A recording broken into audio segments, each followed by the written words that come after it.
We know with the predictions of the amount of snow that we're going to have, that's going to be all over the state, as well as the very low temperature that will remain for a while, we know that both of these are huge indicators of problems. We know when we have this much snow, we have more accidents on the road. Sometimes these are fatal accidents. We also know that with a temperature this low, it can be a very, very dangerous situation for anyone who is out very long. So the real message, and we're going to hear in a moment from some of the experts, and then you'll have the opportunity to ask them questions. But Ohio's been working, obviously, to prepare for this. But really, the most important thing is what all of our citizens, all of us, do. And this is a weekend to stay home. This is the weekend to enjoy your home. Most people have got a lot of money invested in their house. It's a great place, but this is the chance to spend some time there. This is the opportunity to, watch a couple NFL football games. I'm sorry we don't have Ohio teams in it, but a couple NFL football games. It's time to watch basketball. It's time to listen to music. It's time, if you like to cook, to try the recipes you've been waiting to try, the book you want to read, binge watch the movies you want to watch. Seriously, a great weekend just to kind of enjoy your family and to stay home. Fran and I intend to be home, and we'll be close to our grandkids, and so it can be a very, very fun weekend. It's not a weekend to become frustrated because you can't go out, or it's not a weekend to become, decide that you really have to go someplace. So all of us really can kind of control how safe that we're going to be this weekend, and it is a serious time with a serious danger. This weather is a serious danger for Ohioans all over the state. Let me go first to Sima Merrick. Sima heads this operation, has headed it for many years. Sima, let me turn it over to you.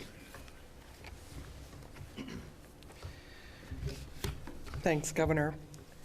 So I'm going to give you an update first on what we're doing here at the Emergency Management Agency. And in this room, you're at, as the governor mentioned, at the State Emergency Operations Center. Our team continues to coordinate with our partners at the National Weather Service as the forecast for this winter weather event continues to be updated and more refined. As you know, there are many modules out there. They're starting to come into alignment, so we're getting a better view of what's happening. In addition to coordinating with the National Weather Service, we're also coordinating with several of our state agency emergency operation rooms partners that will occupy this room. Our coordination includes ensuring lines of communication remain open and active ahead of the storm, keeping Governor DeWine and the team up to date, and ensuring that we're getting timely information from the county emergency management agencies on all 88 of our counties, in addition to sharing information with them as well. The National Weather Service continues to have coordination calls with the counties to update them on what's happening as well in the weather. I'll give a real quick overview of some of the things we've heard. While the initial forecast for the storm have shifted over the last several days, the National Weather Service is now confident that there will be a significant amounts of snowfall throughout the state of Ohio. As the snowstorm develops, the National Weather Service is predicting widespread travel implications and impacts. So as the governor indicated, and you'll hear from all of us, please stay home. Enjoy your family, cook, read a good book. And also, while the snowfall is likely to accumulate as light, flaky, powdery snow, southern Ohio could see a little bit of some sleet in the area that would minimize snowpack, but it'll be heavier in that area. As again, they're still refining that. The other thing I don't want to lose sight of is there's also the extreme cold that we're looking at. It's cold today. It'll remain cold throughout the snow. And then beyond that, we're cold for the next foreseeable days after the snow exits the state of Ohio. So pay particular attention to hypothermia and taking care of yourselves, your pets, and your home. Thank you. So, no, thank you. Thank you. Thank you very, very much. Let me now ask Mitch Blackford to come up, representing ODOT, to talk about the road conditions and what ODOT is doing.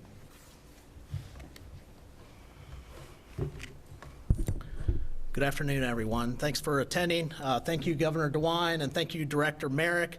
The Ohio Department of Transportation is well prepared for this event. We continue to monitor operational readiness, and we pay key attention to those metrics. We have ample stocks of salt. We have a lot of salt brine. We have other liquid de-icers available.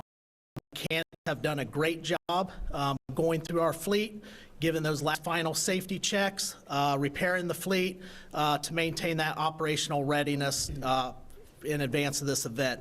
We continue to pay attention to the weather. Director Merrick just gave an update in regards to that weather, so we will continue to monitor the weather with our partner National Weather Service, as well as our forecasted vendor in regards to how we staff accordingly depending on the hour and the shifts. So I want to focus my comments on three main topics that will keep the motorists safe as well as our employees safe and keep our highways, roads, and bridges well maintained and safe out there. So one of my first topics is, obviously, we're encouraging everyone to stay home, but if you must travel the roads this weekend, we encourage you to use our traveler information service, which is ogo.com or the OGO app. That's OHGO. And we highly encourage you to use that app. In that app, we have about 1,300 cameras available that you can view in advance of your travels, so you can get well educated and have an awareness in your travels out there. So check ogo.com or the OGO app. You can view those cameras. There's weather sensors out there. There's weather, and there's a lot of great traveler information service out there.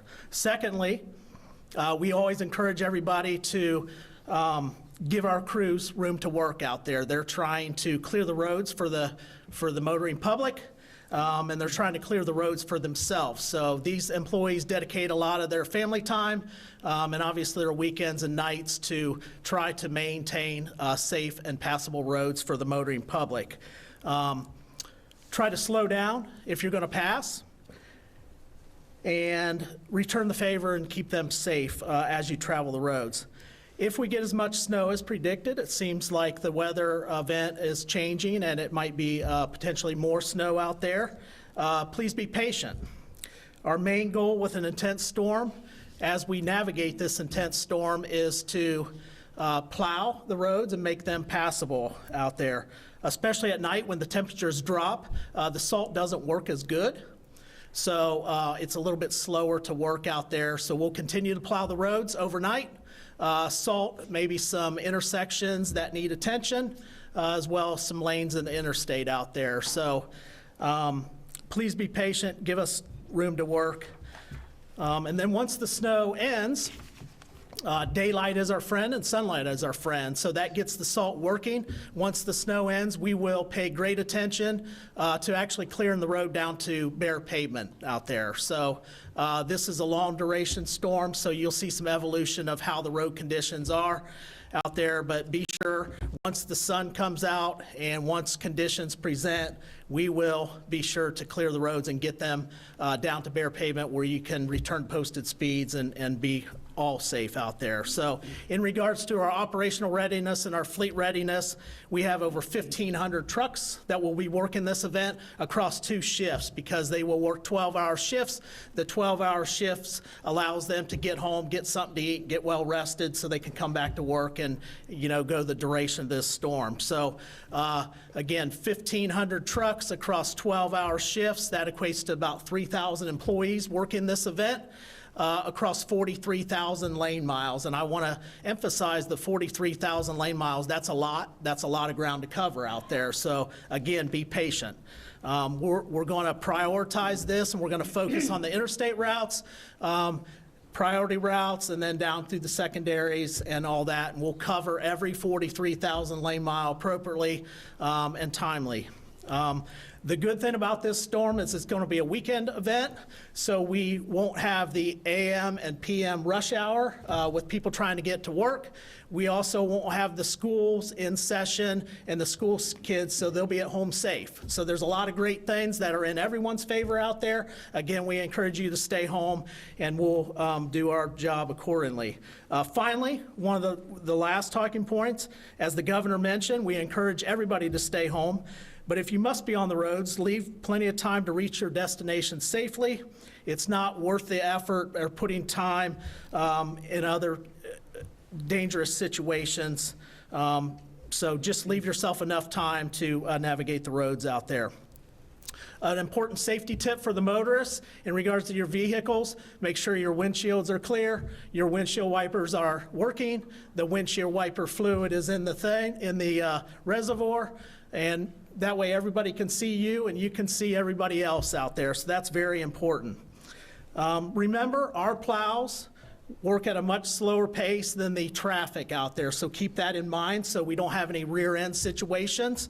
And also remember, if you choose to pass, the road typically in front of you or in front of our plows is way worse than the road behind, because we're working to plow the road. So keep that in mind as you pass, because this year we have been struck 34 times already. So keep that in mind as you hit the road and work to get to your destination out there. So I want to thank the support of local law enforcement, the local agencies across Ohio, as well as the Ohioans in general. We all are in this together, and we'll all do a great job, and we'll get through this together, because it's just a short weekend, and Monday everything should be looking a lot better out there. Okay?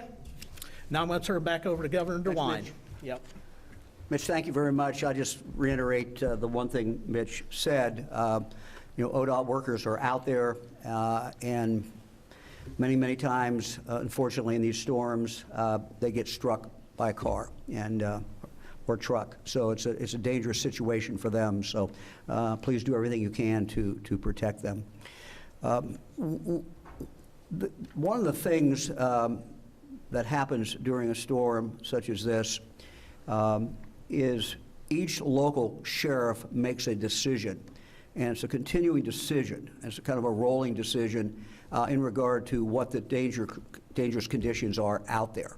And this has to do with whether you should go out on the road. 88 counties, 88 different areas. They know their counties. They are seeing this with the men and women who they have on the road, and so they know the conditions of the road, frankly, better than anybody does.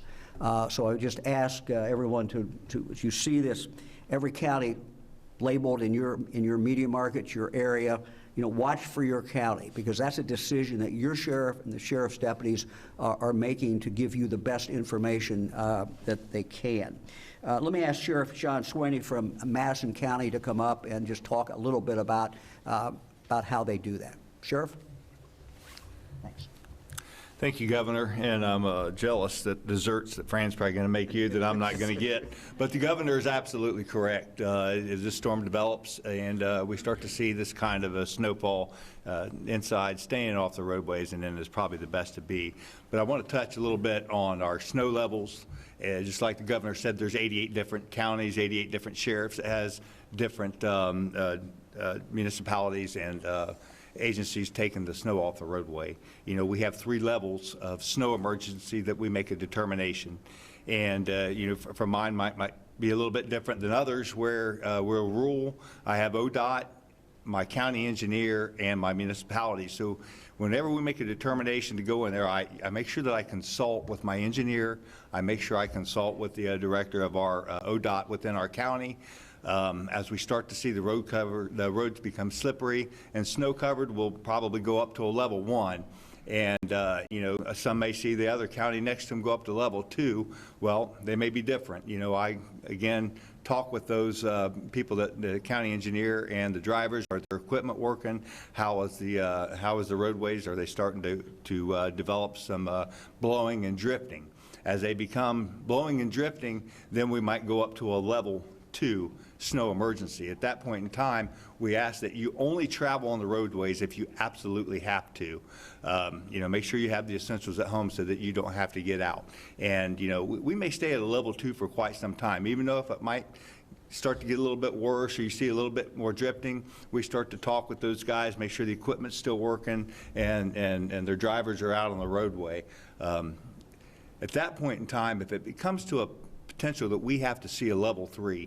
Now, at least for me in Madison County, a level 3, I kind of think we're starting to see blizzard conditions.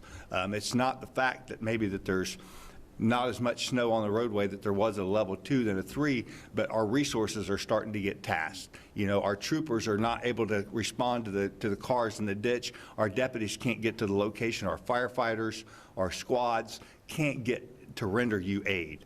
So that's why we consider when we go to a level 3 that at this point in time, it may be some time till we get to help you. So we ask that you stay off the roadway and only essential people travel. Other than that, like the governor said, make sure that you get with your local sheriffs in the state of Ohio, see what levels they're at, and make that determination if you really think you need to travel or not. Said there's a lot of determination. I talk with Sheriff Baldwin at Franklin County. We talk a lot when these storm hits. Our levels might not be the same. We may be seeing the same snowfall, but our resources are differently. So I want to thank everyone and thank you, Governor, for giving us the opportunity to speak. Appreciate it. Thank you very much. Now let me introduce Colonel Jones of the Ohio State Highway Patrol to kind of talk about how the patrol is approaching this and what they're doing to prepare. Colonel? Thank you, Governor. Well, good afternoon. Winter in Ohio has a way of reminding us of how quickly conditions can change and really how little control we sometimes have once we're on the roads. That's why the message from the Ohio State Highway Patrol today is incredibly important. We need to make the best decisions before you travel. For many Ohioans, that may mean staying home, and I know you've heard that quite a bit since we've started this. Staying home and avoiding non-essential trips until the conditions improve. Last winter, there were more than 15,000 crashes on snow, ice, and slush-covered roads across Ohio. That was nearly double the number from the previous winter and the highest total we've seen in 5 years. 17 of those crashes were fatalities. That's 17 lives lost. These are not just numbers, they are families that are forever changed. When we look at the data, unsafe speed is a leading factor, whether it's driving too fast for conditions, following too closely, or simply trying to push through weather that demands patience and caution. Winter roads can be unforgiving. Slow down, increasing the distance between you and the vehicle in front of you, and recognizing when travel can wait can truly save lives. For those who do not need to be on the roads, for those who do need to be on the roads, please know that our troopers will be working alongside the Ohio Department of Transportation and local law enforcement to keep Ohioans as safe as possible. But no level of response can replace preparation. Before you leave home, take a moment to make sure your vehicle is ready for winter driving. Check your tires and your battery. Make sure your windshield washer fluid is full. Carry a winter emergency kit with the basics you may need if you're delayed or stranded. This preparation matters more than many people realize. If you do find yourself involved in a crash or your vehicle breaks down, turn on your hazard lights, move your vehicle as far off the roadway as possible, and remain inside and call pound 677 or 911 to get help. If your vehicle becomes stuck in the snow, clear the tailpipe to reduce the risk of carbon monoxide poisoning. These simple steps can protect you while help is on the way. And at the end of the day, our call to action is this. Please do not underestimate winter weather, and do not overestimate what your vehicle or you can handle. The safest decision is sometimes the hardest one, especially when we're busy or trying to get somewhere quickly. But no appointment, no errand or destination is worth putting your life or anyone else's life at risk. We want every Ohioan to arrive safely. That begins with careful driving and knowing when it's best to stay home. Please slow down, prepare and take care of one another on our roadways. Thank you, Governor. Thanks, Colonel. Appreciate it. Sima? Thank you, sir. Okay, so I'm going to round us out here on some preparedness activities and preparedness things that you can do first for personal safety and also for your home and safety at your home. Given the extreme winter conditions, many Ohioans will want to rely on space heaters for heating their home or generators. You don't want to use generators, camp stoves, fireplaces, gas insert fireplaces in particular, and space heaters, one, unattended, or two, to have anything that can burn within 3 feet of those heat sources. It is imperative that you all make sure that you are home and do not leave them run when you're not home. During cold temperatures, you must limit your time outdoors, watch for hypothermia, dress appropriately. We've heard this a lot, but I do believe that the more you hear it, it kind of sinks in. Wear layers of loose-fitting, lightweight clothing along with a hat, scarf, and mittens. Mittens tend to keep your hands a little warmer than gloves because they will generate, your hands and fingers are next to each other in there to generate that heat. Keep dry and change out of wet clothing immediately to reduce the chills and to reduce hypothermia. For pets and livestock, if possible, bring your pets inside during cold winter weather. Move other animals or livestock to sheltered areas and make sure they have access to non-frozen drinking water. That freezes very, very quickly. Right now, before the storm, you should figure out your communication plan. Think about your neighbors who may be elderly, homebound, may need to be checked on. Figure out how to do that and how to communicate with people's loved ones to ensure that everyone is safe during this period of cold weather and the winter storm. Additionally, think about your supplies, medications, food, water, batteries for flashlights, and I'm sure all of us know this, charge your cell phones. Keep them charged while you have power, because our whole world depends right now on our iPads and our cell phones. The one thing that I always forget about, but people remind me, is if you're running low on power, text, because texting takes less energy and less battery usage than making a phone call. So texting is far better than making a phone call. We've already talked about when traveling, but consider, while you're in your car, having a power bank for your phone and your phone chargers in the car in case you go somewhere where you're able to recharge them up. If stranded, run the engine for 10 minutes per hour for the heater and charge your cell phone. There are so many tips as we prepare for this, but I encourage all of you to stay home, keep your batteries charged, and if you have to go out, try to go out and be very, very safe and very limited. For additional guidance on winter preparedness, please take time to visit ready.gov, and it's a great resource for tips and information.